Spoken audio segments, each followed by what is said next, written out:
Hi guys, I'm Rajkumar. I'm freelancer. Today பார்க்க போகிற videos வந்து என்ன அப்படின்னா கூகுள் ஆட்சன்ஸ்லேருந்து நம்மளால் மணி மேக் பண்ண முடியுமா பண்ண முடியாதா ஓகேங்களா. ஸோ பிகினராக இருந்து ஃபஸ்ட் டைம் கூகுள் ஆட்சன்ஸில் நீங்கள் மணி மேக் பண்ணணும்னு நினச்சி பிளாகிங்குள்ளே என்ட்ரி ஆகுறீங்க அப்படின்னா 2025 ஓகேங்களா. ஸோ இது அதாவது டிசம்பர் 2024 நம்ம டில் எண்டில் இருக்கும். ஓவராலான ஒரு 9 days இருக்குன்னா வச்சுக்கோங்களேன். தென் ஒரு பிகினராக இருந்து ஃபஸ்ட் டைம் நீங்கள் வந்து என்ட்ரி ஆக போகிறீங்க பிளாகிங்குள்ளே வந்து அதாவது நம்மளாலே மணி மேக் பண்ணணும்னு நினச்சிங்க அப்படின்னா கண்டிப்பாக எல்லாராலையும் முடியாமலாம் போகாது. அதுக்கான ஆப்பர்ச்சுனிட்டி இப்போதைக்கு கரண்ட்டாக நல்ல ஒரு பொசிஷனில் போயிட்டு தான் இருக்குது. எந்த பிரச்சனையும் இல்லை. பட் ஆனால் உள்ளே வரவங்க எல்லாருமே வந்து நான் ஷார்ட் அண்ட் டைமில் வந்து மணி மேக் பண்ணணும்னு நினச்சி வரீங்க. அது கண்டிப்பாக உங்களுக்கு வந்து செட் ஆகாது நண்பா. ஓப்பனாக நான் சொல்கிறேன். வந்தீங்க அப்படின்னா 1 year நீங்கள் லேர்ன் பண்ணுறதுக்கு டைம் கொடுக்கணும். சரியா? ஸோ 1 year நீ என்ன கற்றுக்குறியோ அதுக்கப்புறம் தான் உனக்கு வந்து ஆன்லைன்றது மணியை மேக் பண்ண முடியும். அது கேட்டியில் 6 months 3 months அதுபோல் ஒரு டார்கெட் வச்சு உள்ள என்ட்ரி ஆகுறீங்கன்னா அது பாசிபிள் கிடையாது. புரியுதுங்களா? இது ஏன்னா இந்த இடத்துல நான் ஸ்டார்டிங்கே சொல்கிறேன் அப்படின்னா நீங்கள் வெப்சைட்டுக்குள்ளே வரீங்க அப்படின்னாலே கம்பல்சரி அதாவது ஒரு பிகினராக இருக்கீங்க என்னன்னா நீங்கள் பிளாகர் அக்கௌண்ட் க்ரியேட் பண்ணி அதில் வந்து நீங்கள் ட்ரை பண்ணி பார்க்கலாம். ஆனால் நிறைய பேர் வந்து ரிப்போர்ட்ஸ்லாம் பார்த்துட்டு என்ன பண்ணுறீங்க அப்படின்னா டேரெக்டாக கூகுள் ஆட்சன்ஸ் மானிட்டேஷன் ஆன அக்கௌண்ட்டே நீங்கள் வாங்குறீங்க. சரிங்களா? ஸோ ஆல்ரெடி ஒர்க் பண்ண எக்ஸ்பீரியன்ஸ் இருந்தால் பிரச்சனை கிடையாது. ஒரு பிகினர் ஃபஸ்ட் டைமே எடுத்த உடனே அமௌண்ட்டு பே பண்ணி அக்கௌண்ட் வாங்குறீங்க அப்படின்னா அது வேஸ்ட் ஆஃப் காஸ்ட். ஓகேவா? அது இல்லாமல் ஒரு ஆர்டிகல்ஸ் எப்படி போடணும், ஒரு கீவேர்ட் ரிசர்ச்னா என்ன, அதாவது ஒரு பேசிக்னா என்னன்னே தெரியாமல் உள்ளே வர்றது ரொம்ப தப்பு. சரிங்களா? ஸோ நீங்கள் அதாவது ஃபர்ஸ்ட் ஆஃப் ஆல் வேர்ட் ப்ரெஸ்னால் என்ன, அது எப்படி நம்ம வந்து யூஸ் பண்ணுறது, ஒரு பேஜஸ் எப்படி போடுறது, அதாவது ஸ்டெப் பை ஸ்டெப்பாக தான் நம்ம வந்து லேர்ன் பண்ண முடியும். ஓகேங்களா? ஏன்னா அதை பற்றி நான் பேசணும்னா வச்சுக்கோங்களேன் அது ரொம்ப பெரிய டாப்பிக்கே போகும். அதனால் first of all learning is very must. 1 year நீங்கள் லேர்ன் பண்ணுறதுல டைம் கொடுங்க. 1 yearக்கு அப்புறம் ஆட்டோமேட்டிக்காக உங்களுக்கு ஆன்லைன்லேருந்து மணி வரும். சரியா? ஸோ கூகுள் ஆட்சன்ஸ்லேருந்து எல்லாராலையும் மணி மேக் பண்ண முடியும். இதுக்கு நான் கேரண்டி. சரி, நம்ம டேரெக்டாக நம்மளோட டாப்பிக்குள்ளே போயிடலாம். ஃபர்ஸ்ட் ஆஃப் ஆல் நான் உங்களுக்கு வந்து பேஜ் ரீஃப்ரெஷ் பண்ணி காமிச்சிடுறேன். ஏன்னா நான் கொடுக்கக்கூடிய ரிப்போர்ட்ஸு நிறைய பேர் வந்து ஒரிஜினலாக ஃபேக்கான்னு சொல்லி கேட்பீங்க இல்லையா. ஸோ நல்லா பார்த்துக்குங்க. பேஜ் நான் ரீஃப்ரெஷ் பண்ணி வச்சுருக்கேன். சரிங்களா? சரி, இப்போ வந்து டுடே டாலர் நமக்கு எவ்வளோ கிடச்சிருக்கு அப்படின்னா 0.10 வந்து நமக்கு வந்து இன்றைக்கி வந்து கிடச்சிருக்கு. சரிங்களா? தென் எஸ்டே அதாவது நேற்றுக்கு வந்து பார்த்திங்கன்னா 0.06 வந்து நேற்றுக்கு வந்து கிடச்சிருக்கு. லாஸ்ட்டு 7 daysல 0.64 வந்து கிடச்சிருக்கு. ஓகேவா? திஸ் மந்தில் ஓவராலாக $1.82 வந்து நமக்கு இன்றைக்கி வந்து கிடச்சிருக்கு. லாஸ்ட்டு அண்டு பேலன்ஸ் வந்து பார்த்திங்க அப்படின்னா இது வந்து 0 இருக்குது. ஓகேங்களா? தென் உங்களுக்கே தெரியும், அதாவது டே 1 ஆரம்பித்து டிசம்பர் டே 1 ஆரம்பித்து அதாவது ஸ்க்ராட்சிலேருந்து 1 சென்டில் ஆரம்பித்து ஃபார் மந்த்துக்கு $1000 மேலே ஏர்ன் பண்ணணுன்றதான் இந்த எக்ஸ்பெரிமெண்ட்டுடைய ப்ராஜெக்ட்டும் கூட. ஓகேங்களா? ஸோ 1ஆம் தேதியிலேருந்து ஃபாலோ பண்ணுறவங்களுக்கு தெரியும். இன்றைக்கி டேட்டு 21. சரிங்களா? ஸோ மந்த்து மொத்தம் நம்ம ஏர்ன் பண்ணது எவ்வளோனா $1.82. புரியுதுங்களா? ஸோ நீங்கள் மற்றவங்க ரிப்போர்ட்டு வந்து பார்த்துட்டும் என்னோடய ரிப்போர்ட் வந்து பார்த்துட்டு கன்ஃபியூஷன் ஆகிடவே கூடாது. நமக்கு என்ன வருதோ அதுதான் உங்களுக்கு வந்து நான் ரிப்போர்ட்டாக வந்து கொடுப்பேன். சரிங்களா? ஸோ உங்களுக்கு பார்க்கும்போது ஓரளவுக்கு ஐடியா இருக்குன்னு நினைக்கிறேன். திஸ் மந்தில் ஓவராலாக அதாவது 1.82 வந்து நமக்கு வந்து இன்றைக்கி வந்து கிடச்சிருக்கு இல்லையா. ஸோ அது வந்ததுக்கான மெயின் ரீசன் என்ன அப்படின்றத கொஞ்சம் நம்ம டீட்டெயில்டாக பார்த்துடலாம். அதுக்கு முன்னாடி இந்த ஏர்னிங் செக்ஷன்ஸ் இருக்குது இல்லையா, அங்கே பார்த்தீங்கன்னா டுடேவில் வந்து 0.10 வந்திருக்கு இல்லையா. இது வந்ததுக்கான மெயின் ரீசன் என்ன அப்படின்னா கூகுள் ஆட்சன்ஸ் பொறுத்த வரைக்கும் இது வந்து இந்த இடத்துல முக்கியமாக சொல்லி வைக்கணும். கூகுள் ஆட்சன்ஸ் பொறுத்த வரைக்கும் நமக்கு பேஜ் வியூஸ் அண்டு விசிட்டருக்கு வந்து ரெவன்யூ வந்து ஜென்ரேட் ஆகாது. அதே போல் இம்ப்ரெஷன் வந்து பார்த்திங்கன்னா உங்கள் ஓவராலாக வந்து ஒரு 1600 மேலே இருக்குது இல்லையா இம்ப்ரெஷன், அதுக்கும் வந்து நமக்கு வந்து ரெவன்யூன்றது ஜென்ரேட் ஆகாது. சரியா? ஸோ ஃபர்ஸ்ட் ஆஃப் ஆல் இந்த பேஜ் வியூஸ் 691 இருக்குது. ஓகேங்களா? நல்லா புரிஞ்சுக்கணும். நிறைய பேர் வந்து ECPM அதாவது 1000 இம்ப்ரெஷன் வந்துட்டாலே ஓவராலாக $1 விதத்தில் நமக்கு வந்து கிடச்சிரும் அப்படின்னு சொல்லிட்டு இருப்பாங்க. பட் ரியாலிட்டி பாருங்கள், இங்கே 1600க்கு மேலே இருக்குது இம்ப்ரெஷன். புரியுதுங்களா? ஸோ யூடியூப் மாதிரி வெப்சைட் வந்து ரியாக்ட் ஆகாது. புரியுதுங்களா? ஸோ இம்ப்ரெஷனுக்கும் ரெவன்யூ ஜென்ரேட் ஆகாது, பேஜ் வியூஸ்க்கும் வராது. ஸோ இங்கே பார்த்தீங்கன்னா ஆடு கிளிக்கு தான் கூகுள் ஆட்சன்ஸ் பொறுத்த வரைக்கும் பேஜஸ்க்கு ரெவன்யூ கொடுக்க மாட்டாங்க, இம்ப்ரெஷனுக்கு ரெவன்யூ கொடுக்க மாட்டாங்க. அப்போ எதுக்கு வருது அப்படின்னா வெப்சைட்டுக்கு ஓவராலாக ஒரு 700 யூசர்ஸ் ஃபார் டேவுக்கு என்ட்ரி ஆகிருக்காங்களா, அந்த 700 யூசர்ஸில் ஓவராலாக எவ்வளோ பேர் கிளிக்ஸும் வந்து பண்ணியிருக்காங்க. கிளிக்ஸ்னால் என்ன சொல்கிறோம் அப்படின்னா நம்ம கூகுள் ஆட்சன்ஸ் பொறுத்த வரைக்கும் மானிட்டேஷன் ஒன்று எலிஜிபிள்னா கண்டிப்பாக வந்து நம்ம வெப்சைட்டில் வந்து ஆட் வந்து ஷோ பண்ணுவாங்க இல்லையா. ஸோ அந்த ஆட்ஸ் வந்து ஒரு யூசர்ஸ் தெரிஞ்சோ தெரியாமல் வந்து கிளிக் பண்ணுறாரு அப்படின்னா அந்த கிளிக்கு வரக்கூடிய ரெவன்யூ தான் மேலே இருக்கக்கூடிய இந்த டுடே செக்ஷனில் வந்துருக்கக்கூடிய 0.10. ஓகேங்களா?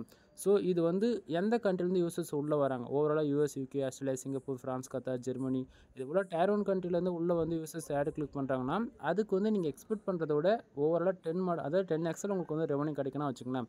பட் ஆனால் நமக்கு வரக்கூடிய ஆடியன்ஸ் ஃபுல்லி இங்கே பாருங்கள் கண்ட்ரீஸில் தெரியுதுங்களா, இந்தியா, ஸ்ரீலங்கா, தென் பாகிஸ்தான் அதேபோல் யுனைடெட் ஸ்டேட்ஸ்லேருந்து வந்து நமக்கு ஜஸ்ட் ஒரு இந்தியாவில் வந்து ஓவரால் யூசர்ஸ் வந்திருக்காங்க. இந்தியாவில் மட்டுமே ஓவரால் ஒரு அதாவது 700 கிட்டத்தட்ட ஓகேங்களா. ஏன்னா டைம் பார்த்தீங்கன்னா இப்போ வந்து 10:46 தான் ஆகுது. நமக்கு 2:00 வரைக்கும் டைம் இருக்குது சரிங்களா. ஸோ அது இன்னும் எக்ஸாக்டிங்காக 1 hour டைம் இருக்குன்றதால அது அப்டேட் ஆகணும். ஓவரால் 700க்கு மேலே கிராஸ் ஆகிடும். பட் ஆனால் இந்தியாவில் வந்து வரக்கூடிய மொத்த ஆடியன்ஸே இருக்கிறதால 5 கிளிக்கு ஓவராலாக 0.10 சென்ட்ஸ் வந்து கிடச்சிருக்கு. கிளிக்ஸுக்கு எவ்வளோ கிடச்சிருக்கு அப்படின்னா ஓவராலாக 0.02 சென்ட்ஸ் வந்து நமக்கு கிடச்சிருக்கு சரிங்களா. ஸோ இது உங்களுக்கு இன்னுமே கிளியர் கட்டாக சொல்லணும் அப்படின்னா நல்லா புரிஞ்சுக்கணும். 700 பேர் வெப்சைட்டுக்கு வந்திருக்காங்க. அதில் 5 பேர் வந்து ஆடு கிளிக் பண்ணியிருக்காங்க சரிங்களா. ஸோ 5 யூசர்ஸ் வந்து ஆடு கிளிக் பண்ணதால் நமக்கு 10 சென்ட் வந்திருக்கு. அந்த 10 சென்ட் எதனால் வந்திருக்கு அப்படின்னா பேஜ் RPM எவ்வளோ இருக்குது 0.14 சென்ட்ஸ் வந்திருக்கு. இது எதனால் வருது அப்படின்னா ஃபர்ஸ்ட் ஆஃப் ஆல் நம்ம ஒர்க் பண்ணக்கூடிய கண்ட்ரி நாம் வந்து எதை ஒர்க் பண்ணுறோம் இந்தியா பேஸ் பண்ணி ஒர்க் பண்ணுறோம் தெரியுதுங்களா. ஸோ இந்தியாவில் வந்து அதிகமான ஆடியன்ஸ் வந்திருக்காங்க. தென் நீங்கள் எந்த கண்ட்ரி டார்கெட் பண்ணாலுமே சரி அந்த கண்ட்ரின்னு ஒன்று இருக்குது மெயின் ரோல். அடுத்ததான் என்ன கீவேர்ட்ஸில் ஒர்க் பண்ணுறோம். இப்போ நான் புள்ளி வந்து பார்த்தீங்கன்னா tech health and fitness then இன்சூரன்ஸ்லாம் பேஸ் பண்ணி ஒர்க் பண்ணுறேன் அப்படின்னா பட் நான் வந்து இப்போதைக்கு இந்தியா பேஸ் பண்ணி ஒர்க் பண்ணுறேன்னா நான் உங்களுக்கு எக்ஸாம்பிளுக்கு இந்த கீவேர்ட்ஸ் கொடுக்குறேன். அது ஃபுல்லி டயர் 1 கண்ட்ரியாக இருக்கும் புரியுதுங்களா. பட் நான் என்ன கீவேர்ட்ஸில் ஒர்க் பண்ணுறது நான் இப்போதைக்கு சொல்ல முடியாது. ஏன்னா அது வந்து நான் எக்ஸ்பெரிமெண்ட்டாக பண்ணிகிட்ருக்கேன். எப்போ நம்ம வந்து எதிர்பார்க்குற ரெவன்யூ கரெக்டான டைமில் வருதோ அப்போ உங்களுக்கு வந்து அதுக்கான கீவேர்ட்ஸ் என்னன்றதை நான் அதுவுமே நான் உங்களுக்கு வந்து சொல்லுவேன் சரிங்களா. சரி இப்போது 0.14 சென்ட்ஸ் நமக்கு வந்து கிடச்சிருக்கு இல்லையா. அப்போ அந்த 0.14 சென்ட்ஸ் வந்ததுக்கான மெயின் ரீசன் என்ன அப்படின்னா ஒரு யூசர் எந்த கண்ட்ரிலேருந்து வந்து நமக்கு ஆடு கிளிக் பண்ணுறாங்கன்றது ரொம்ப ரொம்ப முக்கியம் சரியா. ஸோ நமக்கு இந்தியாவில் வந்து ஆடு கிளிக் நடந்தால் ரெவன்யூ வராதுன்றது நீங்கள் பார்த்தா உங்களுக்கு கண்டிப்பாக தெரிஞ்சிருக்கும்னு நான் நினைக்கிறேன். ஸோ இது ஃப்யூச்சரில் மாற்றிக்கிங்க. பட் ஏன் நம்ம இந்தியாவை டார்கெட் பண்ணி ஃபுல்லி ஒர்க் பண்ணுறோம் அப்படின்னு சொல்லி நீங்கள் கேட்டிங்க அப்படின்னா அதாவது இப்போ என் வீடியோஸ் பார்க்குறவங்க 90% வந்து நீங்கள் என்ன பண்ணுவீங்க கண்டிப்பாக தமிழ்நாட்டிலேருந்து பார்ப்பீங்க. ஓவராலாக தமிழ் ஆடியன்ஸ் தான் நீங்கள் பார்ப்பீங்க. பட் ஆனால் நீங்கள் இடத்தோடனே இங்கிலீஷில் ஆர்டிகல்ஸ் ரைட் பண்ணி போடு அப்படின்னா கண்டிப்பாக போட மாட்டீங்க. பட் ஆனால் தமிழ் எழுதி போடலாம் ஓகேங்களா. ஸோ இங்கிலீஷில் ரைட் பண்ணுறதா இருந்தால் கூட ஒரு 100 வார்த்தை 300 வார்த்தையில் ரைட் பண்ணுங்கன்னா பண்ணுவீங்க. இது ஒரு 1000 வார்த்தையில் ரைட் பண்ணுங்கள் ஒரு 2000 வார்ட்ஸில் ரைட் பண்ணுங்க அப்படின்னா நீங்கள் பண்ண மாட்டீங்க இல்லைங்களா. ஸோ நமக்கு என்ன கேட்டகரியில் வருமோ அதை பேஸ் பண்ணி ஒர்க் பண்ணுறது தான் மொதல் 1 இயர்க்கான டாஸ்க்கு புரியுதுங்களா. ஸோ எனக்கு புரியல அப்படின்னா வீடியோ ஃபஸ்ட்லேருந்து பாருங்கள் கண்டிப்பாக புரியும் சரியா. சரி இப்போது நாம் வந்து இந்தியா பேஸ் பண்ணி ஒர்க் பண்ணுறோம். ஸோ இந்தியாவிலேருந்து ஒரு யூசர் வந்து ஆடு கிளிக் பண்ணாங்கன்னா நமக்கு 0.14 சென்ட்ஸ் எந்த இடத்த சொல்கிறேன் தெரியுதுங்களா. பேஜ் RPM இருக்கு இல்லையா இந்த இடத்த சொல்லிகிட்டு இருக்கிறேன் சரிங்களா. ஸோ 14 சென்ட் வந்து கிடைக்க வேண்டிய இடத்த நமக்கு எவ்வளோ தெரியுமா கிடைக்கிது கரண்ட்டாக இந்த டைமுக்கு 0.02 சென்ட்ஸ் வந்து கிடைக்கிது ஓகேவா. அதுவே இப்போ இந்த பேஜ் RPM வந்து ஒரு $1000 இருக்குது. எப்படி $1000 இருக்குது. அப்போது CBC வந்து ஒரு $700 இருக்குன்னா ஒரு கிளிக்கு $700 கிடைக்கும் ஓகேங்களா. ஸோ இது உண்மைக்குமே கிடைக்குமான்னு கேட்டிங்கன்னா நண்பா ஃபஸ்ட் டைம் பார்க்குறவங்களுக்கு வந்து தெரியாது. ஆட்சன்ஸ் சம்மந்தமாக நம்ம சேனலில் ஓவராலாக 1000+ வீடியோஸ்க்கு மேலே நான் கொடுத்துருக்கேன் ஒன்று. தென் நம்ம ஃபார் டேவுக்கு $100 எடுத்து காமிச்சிருக்கோம், $500 எடுத்து காமிச்சிருக்கோம், $1000 கூட எடுத்து காமிச்சிருக்கோம். எல்லா வீடியோஸும் நம்ம சேனல் இருக்குது செக் பண்ணி பாருங்கள் சரியா. ஸோ இப்போ வந்து பார்த்திங்கன்னா CBC எதை பொறுத்து வருதுன்னா நம்ம ஒர்க் பண்ணக்கூடிய கீவேர்ட்ஸ் பொறுத்து வருது ஓகேவா. அடுத்ததாக இம்ப்ரெஷன் 691 பேர் அதாவது ஒரு 700 பேருக்கு கிட்டத்தட்ட 1600 இம்ப்ரெஷன். அதாவது இம்ப்ரெஷன்றது ரொம்ப ஹையாக நல்ல ஒரு க்ரோத் ஆகிருக்கு நேற்றுக்கு இன்றைக்கும். நேற்றுக்கு இந்த இடத்த பார்த்தீங்கன்னா உங்களுக்கே தெரியும் கிட்டத்தட்ட 1080 பேர் நம்ம நேற்றுக்கு வந்து நம்ம வெப்சைட்டுக்கு வந்திருக்காங்க. ஆனால் வந்திருக்கிற இம்ப்ரெஷன் வந்து பார்த்திங்கன்னா வெறும் 879 இம்ப்ரெஷன் மட்டும் தான் நமக்கு வந்து கிடச்சிருக்கு ஓகேவா. அப்படின்னும் போது அப்போ அது குவாலிட்டி இது குவாலிட்டி என்ன நண்பா நல்லா புரிஞ்சுக்கணும். இம்ப்ரெஷன்ன்றது நம்ம வெப்சைட்டுக்குள்ளே எவ்வளோ நேரம் அவங்க இருக்கிறாங்கன்றதை பொறுத்து தான் நமக்கு இம்ப்ரெஷன்ன்றது கவுண்டனிங் ஆகும்.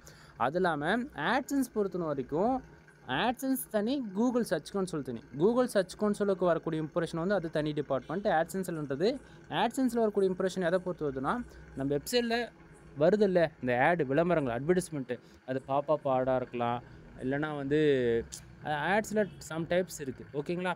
ஸோ நீங்கள் அதாவது ஆட்ஸ் யூஸ் பண்ணுறீங்கன்னா அது ஆட்டோமேட்டிக்காக ஷோ பண்ணிடும். அது இடத்துக்கு தகுந்த போல் அது ரெஸ்பான்சிவாக அது வந்து பர்ஃபார்மன்ஸ் பண்ணோம். அதுவே நீங்கள் மேனுவல் ஆட் யூஸ் பண்ணுறீங்கன்னா அந்த யூசர்ஸ்க்கு வந்து அவங்க ஆடே கிளிக் பண்ணால் கூட அந்த ஆடை பார்க்குற மாதிரி இருந்தால் மட்டும்தான் அந்த இம்ப்ரெஷன்றது ஹையாக வரும் புரியுதுங்களா. தென் ஒரு குவாலிட்டியாக உங்கள் வெப்சைட்டுக்கு ஒரு 1000 யூசர்ஸ் ஃபார் டேவுக்கு என்ட்ரி ஆகிறாங்க அப்படின்னா 6000 இம்ப்ரெஷன் நமக்கு கிராஸ் ஆகுதுன்னும் போது ஒரு நல்ல ஒரு பர்ஃபார்மன்ஸ் உங்கள் வெப்சைட் பண்ணதுன்றது அர்த்தம் சரிங்களா. ஸோ அந்த விதத்தில் நம்ம வெப்சைட்டுக்கு இன்றைக்கி ரேஞ்சுக்கு ஒரு 1610 பேர் வந்திருக்காங்க. சாரி 1610 இம்ப்ரெஷன் வந்து கிடச்சிருக்கு. தென் அது மூலிமா எனக்கு ஒரு ரெவன்யூன்றது ஒன்றும் கிடைக்க போகிறதில்ல. பட் ஆனால் பேஜ் CTR 0.72% இருக்குது. எந்த பிரச்சனை இல்லை. சைட் இப்போதைக்கு சேஃப் அண்ட் செக்யூராக இருக்குது. தென் பேஜ் CTR எப்போ டேவில் பார்த்தாலும் சரி லாஸ்ட்டு 7 days பார்த்தாலும் சரி லாஸ்ட்டு 28 days பார்த்தாலுமே பேஜ் CTRன்றது நமக்கு 10க்குள்ளே இருக்குது அப்படின்னா உங்கள் ஆட்சன்ஸ் அக்கௌண்ட்டு ரொம்ப சேஃபாக அண்ட் செக்யூராக இருக்குதுன்னு அர்த்தம் ஓகேங்களா. ஸோ இந்த மந்த்தில் நம்ம டே 1 ஆரம்பிச்சு இன்னையோட 19 நாள் ஆகுது. அதை 21 நாள் ஆகுது. தென் ஓவராலாக நம்ம வெப்சைட்டுக்கு 10,900 பேர் வந்திருக்காங்க. அதில் 100 ஆட் கிளிக் நடந்திருக்கு. 100 ஆட் கிளிக்கு 10,000 பேருக்கு கிட்டத்தட்ட 18,000 இம்ப்ரெஷன்ன்றது ஹை குவாலிட்டியாக நம்ம வெப்சைட்டுக்கு வந்து வந்திருக்கு. புரியுதுங்களா? ஸோ அதாவது இங்கே வந்து இது நான் அதாவது எப்படி சொல்கிறேன்னா, இது வந்திருக்கக்கூடிய மொத்த டிராஃபிக்குமே வந்து பார்த்திங்கன்னா 100% நமக்கு வந்து ப்யூர் ஆர்கானிக் தான். ஒரே பர்சன்டேஜ் கூட சோஷியல் மீடியா, இந்த இன்ஸ்டாகிராமு, ஃபேஸ்புக்கு, டெலகிராமு அந்தமாரி ஒரே 1% கூட நமக்கு சோஷியல் மீடியா டிராஃபிக்ன்றது கிடையவே கிடையாது. சரிங்களா? நமக்கு வரக்கூடிய மொத்த டிராஃபிக்குமே ஆர்கானிக் தான். ஓகேவா? ஸோ அதனால தான் நம்ம வந்து ஆர்கானிக்காக இருந்தால் மட்டும்தான் ஆட்சன்ஸில் ரெவன்யூ வருமானு சொல்லி கேட்டிங்கன்னா, இது ஏன் நான் இப்படி இந்த இடத்த நான் அழுத்தமாக சொல்கிறேன் அப்படின்னா, ஆர்கானிக் டிராஃபிக் இருக்குன்னா இந்த வருஷம் இல்லை, அடுத்த வருஷம் கூட நமக்கு ரெவன்யூன்றது கன்ஃபார்மாக கேரண்டியாக கொடுக்க முடியும். பட் ஆனால் நீங்கள் சோஷியல் மீடியாவில் நீங்கள் இருக்கீங்க, அதை தான் உங்களுக்கு வந்து ரொம்ப பெரிய சப்போர்ட்டாக நீங்கள் நம்பிட்டு இருக்கீங்க அப்படின்னா, கூகுள் பொறுத்த வரைக்கும் 6 மந்த்துக்கு ஒன்ஸ் வந்து ஒரு கோர் அப்டேட் விடுவாங்க. ஓகேங்களா? கோர் அப்டேட்னா நமக்கு வரக்கூடிய ஆடியன்ஸை வந்து எப்படி இருக்காங்க, ஒரே ஐபியில் வந்து ஒரு ஆடியன்ஸ் திருப்பி வந்துட்டுருக்காங்களா, அது போலன்னு சொல்லிட்டு மோர் தென் ஏகப்பட்ட டைம்ஸ் வந்து கோர் அப்டேட்டில் வந்தபோது நம்மளுடைய வெப்சைட் வந்து பெனால்ட்டியில் போயிடும். புரியுதுங்களா? ஸோ பெனால்ட்டி போகுது அப்படின்னா நம்ம போடக்கூடிய போஸ்ட்டு வந்து நான் அதில் ஒரு டேவுக்கு ஒரு ஆர்டிக்கல் போட்டாலும் சரி, 100 ஆர்டிக்கல் போட்டாலும் சரி, மோர் தென் அது எவ்வளோ ஆர்டிகல்ஸ் நீங்கள் பப்ளிஷ் பண்ணாலுமே அது வந்து கூகுளில் வந்து இன்டெக்ஸ் ஆகாமல் போயிடும். சரிங்களா? ஸோ இது அதாவது கோர் அப்டேட் வந்தால் நம்ம சைடு வந்து பெனால்ட்டி விடக்கூடாது.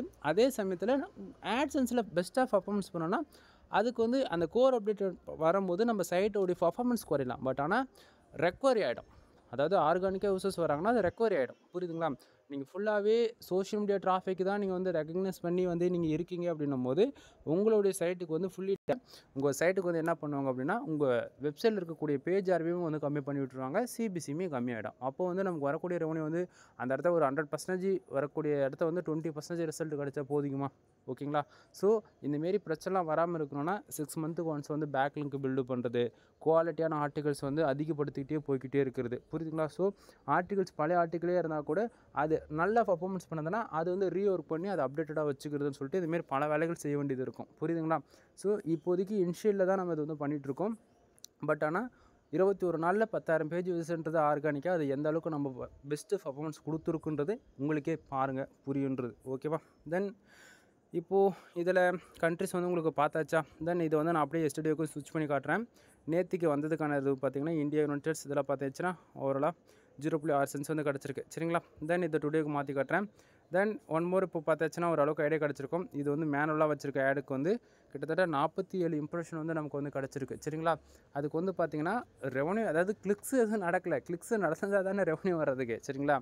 தென் ரெஸ்பான்ஸ் ஆட் யூஸ் பண்ணியிருக்கோம். பிட்ரேட் அதாவது சிபிஎம் வந்து பார்த்திங்கன்னா ஓரளவு லாஸ்ட் 7 நாளில் வந்து 64 சென்ஸ் வந்து கிடச்சிருக்கு. இங்கே சொல்லிகிட்ருக்கேன், இந்த இடத்த சொல்லிகிட்ருக்கேன். சரிங்களா? 64 சென்ஸ் அது எங்கே ரிஃப்ளெக்ட் ஆகுதுன்னா 7 டேஸில் பாருங்கள் 64 இருக்கா, அதுதாங்க ரிஃப்ளெக்ட் ஆகிட்டுருக்கு. சரியா? தென் கிராஃப் ஷீட் பார்க்கும்போது ஓரளவுக்கு ஐடியா இருக்கும். டே டு டேட்டில் வந்து வாட்ச் பண்ணவங்களுக்கு தெரியும் நம்ம எப்படி கரெக்டான ரிப்போர்ட் கொடுக்குறோமா இல்லை வந்து வேறு ரிப்போர்ட் கொடுக்குறோமா அப்படின்றது அதுவுமே தெரியும், கன்ஃபார்ம் பண்ணிக்கலாம். சரிங்களா? ஸோ இந்த இடத்த வந்து என்ன தேவையோ அதை நான் பேஜ் வந்து பின் பண்ணி வச்சுருக்கேன். புரியுதுங்களா?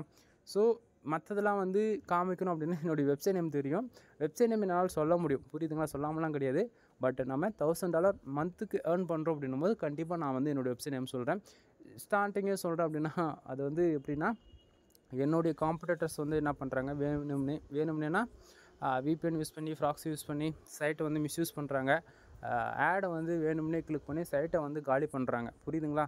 அதாவது இந்த இடத்த என்னால் சொல்ல முடியாது, சொல்லி தான் ஆகணும். பட் சைட்டோடைய நேம் சொல்ல முடியாத சுச்சுவேஷனில் இருக்கேன். $1,000 ஃபார் மந்த்துக்கு உங்களுக்கு நான் எடுத்து காட்டுறேன் அப்படின்னும் போது கம்பல்சரி நீங்கள் வந்து என்னோடய வெப்சைட் வந்து நீங்கள் விசிட் பண்ணி பார்த்துக்கலாம். ஓகேங்களா?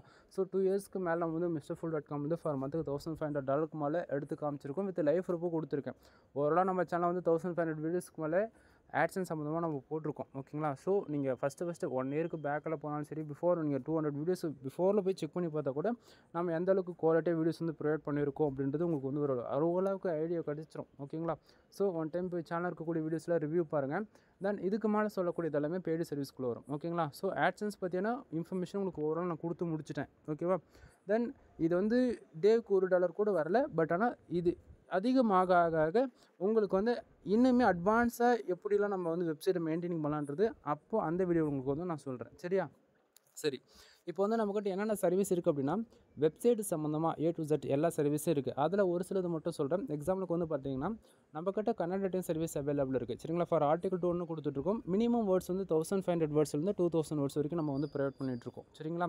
ஸோ நீங்கள் logging and more than website Google AdSense தாண்டி ஓகேங்களா, நீங்கள் ரெஸ்டாரண்ட் வெப்சைட் வச்சுருக்கலாம், இல்லை பிஸ்னஸ் காமர்ஸ் டிஜிட்டல் மார்க்கெட்டிங் இதுபோல் நீங்கள் எந்த வெப்சைட் வச்சுருந்தாலுமே அதுக்கு வந்து என்னால் கன்னட ரைட்டிங் சர்வீஸ்ன்றது நீட் அண்ட் ப்ரொஃபஷ்னலாக பியூர் ஒயிட் டாட் எஸ்இஓவில் என்னால் பண்ணி தர முடியும். சரிங்களா? So Kannada writing service available இருக்குது. அடுத்ததாக வந்து பார்த்திங்கன்னா வெப்சைட் வந்து பில்டு பண்ணி கொடுத்துட்ருக்கோம். 3 விதமான பேக்கேஜ் அவைலபிள் இருக்குது. ஓகேங்களா? தென் 7000, 15,000, 25,000 ஒவ்வொரு பேக்கேஜிலும் ஒவ்வொரு பெனிஃபிட்ஸ் இருக்குது. ஃபர்தராக இன்ஃபர்மேஷன் வேணும்னா கீழே டிஸ்கிரிப்ஷனில் கான்டாக்ட் நம்பர் கொடுத்துருக்கேன், கால் பண்ணி கன்சல்ட் பண்ணிக்கோங்க. அடுத்தது வெப்சைட்டுக்கு பேக்லிங்க் சர்வீஸ் அவைலபிள் இருக்குது. வெப்சைட்டுக்கு ப்ரீமியம் தீம்ஸ் போட்டு கொடுத்துட்ருக்கோம். தென் இது போக வெப்சைட்டுக்கு A to Z எல்லா சர்வீஸ் இருக்குது. ஓகேங்களா? ஒன் டைம் கால் பண்ணி கன்சல்ட் பண்ணுங்கள். எனிவே தேங்க்யூ ஃபார் வாட்சிங். ப்ளீஸ் சப்ஸ்கிரைப் நண்பா.